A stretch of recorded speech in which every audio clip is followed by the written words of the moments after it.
9 TV Telangana news కి స్వాగతం. మాజీ డిప్యూటీ స్పీకర్ బీఆర్ఎస్ పార్టీ జిల్లా అధ్యక్షులు ఎం పద్మా దేవేందర్ రెడ్డి బీఆర్ఎస్ పార్టీ నాయకులతో కలిసి ఆదివారం రామయంపేటలో 9వ వార్డులో బీఆర్ఎస్ పార్టీ కౌన్సిలర్ అభ్యర్థి బసన్నపల్లి మల్లేశంకు మద్దతుగా ఇంటింటి ప్రచారం నిర్వహించారు.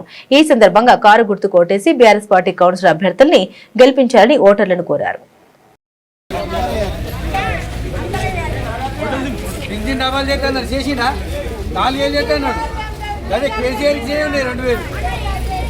స్లోగన్ జై తెలంగాణ కేసీఆర్ గారి నాయకత్వం వర్ధిల్లాలి జై కేసీఆర్ జై కేసీఆర్ పద్మనాభ రెడ్డి గారి నాయకత్వం వర్ధిల్లాలి కారు గుర్తుకే మన ఓటు కారు గుర్తుకే మన ఓటు గుర్తుల గుర్తుంచుకో కారును గుర్తుంచుకో గుర్తుల గుర్తుంచుకో కారును గుర్తుంచుకో పద్మనాభ రెడ్డి నాయకత్వం వర్ధిల్లాలి.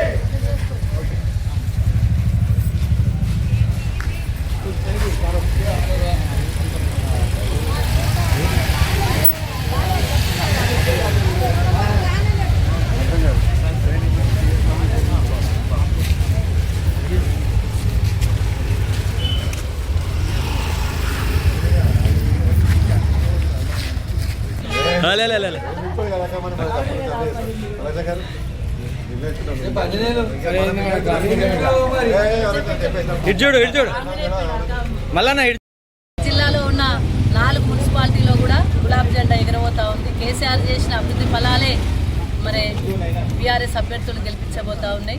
డెఫినెట్గా చైర్మన్ స్థానాలను కూడా కైవసం చేసుకుంటాం. 2 సంవత్సరాలైంది కాంగ్రెస్ పార్టీ వచ్చి 6 గ్యారంటీలు అన్నారు, 420 హామీలు అన్నారు. ఇప్పటివరకు ఒక్క హామీ కూడా నెరవేర్చలేదు. ప్రజల్లో చాలా అసంతృప్తి ఉంది. కాంగ్రెస్ వైఫల్యాలను తప్పకుండా ఎండగట్టి ప్రజల్లోకి తీసుకెళ్లడం జరుగుతూ ఉంది. మహాలక్ష్మి స్కీమ్ అన్నారు, 2,500 రూపాయలు ఇస్తా ఉన్నారు. ఇప్పటివరకు ₹1 మా ఆడబిడ్డల చేతిలో పెట్టలేదు. వాళ్ళని ఇంకా కోటీశ్వరులను చేస్తా అని చెప్పేసి మరి వాళ్ళు ప్రగల్భాలు వలుగుతున్నారు తప్ప, మాటలు కోటలు దాటుతున్నాయి తప్ప చేతలు మాత్రం గడప దాటలేదు. రామాయణపేట కానీ, మెదక్ కానీ, తూప్రాన్ కానీ మరి ఎటువంటి ఈ 2 సంవత్సరాల్లో ఎటువంటి అభివృద్ధి కూడా నోచుకోలేని పరిస్థితి కనబడతా ఉంది. ముఖ్యంగా ఏదైతే రామాయణపేట గతంలో కేసీఆర్ ఇచ్చిన నిధులు, ఆ నిధులనే వాళ్ళ నిధులుగా చూపెడుతున్నారు తప్ప ఒక్క పైసా కూడా తీసుకొచ్చింది లేదు. కేసీఆర్ ఉన్నప్పుడు ఇక్కడ TUFIDC ద్వారా 20 కోట్ల రూపాయలు ఇస్తే ఆ 9 కోట్ల రూపాయలు టెండర్ అయిన పనులు జరుగుతూ ఉన్నాయి. ఆ 11 కోట్ల రూపాయలు క్యాన్సిల్ చేసి మళ్ళీ వేరే పనులు పెట్టి ఆ పనులు నడిపిస్తున్నారు తప్ప ₹1 కూడా కొత్తగా తెచ్చింది లేదు, రామాయణపేటకి ఇచ్చింది లేదు. మెదకులో కూడా ₹1 కూడా ఇప్పటివరకు పెట్టింది లేదు. ఒక తట్టడి మట్టి పోసి ఒక రోడ్ వేసింది లేదు. కేవలం మభ్య పెట్టడమే జరుగుతూ ఉంది. 2000 పెన్షన్ 4000 చేస్తా అన్నారు.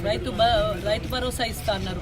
రైతు భరోసా లేదు, రైతు బంధు లేదు, రైతులకు రుణమాఫీ లేదు, రైతులకు కనీసం యూరియా దొరకని పరిస్థితి కనబడతా ఉంది. ప్రజల్లో చాలా అసంతృప్తి ఉంది. మా అక్క చెల్లెలు కూడా సిలిండర్ ₹1000 500కి ఇస్తా ఉన్నారు, ఇప్పటివరకు ఇవ్వలేదని అసంతృప్తి వెలబుచ్చుతూ ఉన్నారు. డెఫినెట్గా కేసీఆర్ ఉంటేనే రాష్ట్రం బాగుపడుతుంది. కేసీఆర్ ఉంటేనే మళ్ళీ తెలంగాణ వికసిస్తుంది తప్ప కాంగ్రెస్ పాలనలో ఇబ్బందికరమైన పరిస్థితులు ఎదుర్కొంటున్నామని అందరూ కూడా నిరుద్యోగులు కావచ్చు, నిరుద్యోగులు ఇబ్బందికరమైన పరిస్థితిలో ఉన్నారు, ఎంప్లాయీస్ అసంతృప్తితో ఉన్నారు. అన్ని వర్గాల వారికి కూడా నష్టమే జరుగుతుందనే భావన ప్రజల్లో ఉంది. డెఫినెట్గా కేసీఆర్ ఉంటేనే బాగుంటుందని కోరుకుంటున్నారు ప్రజలు. ఈ మున్సిపల్ ఎలక్షన్లో బీఆర్ఎస్ జెండా ఎగరడం ఖాయం. జై తెలంగాణ.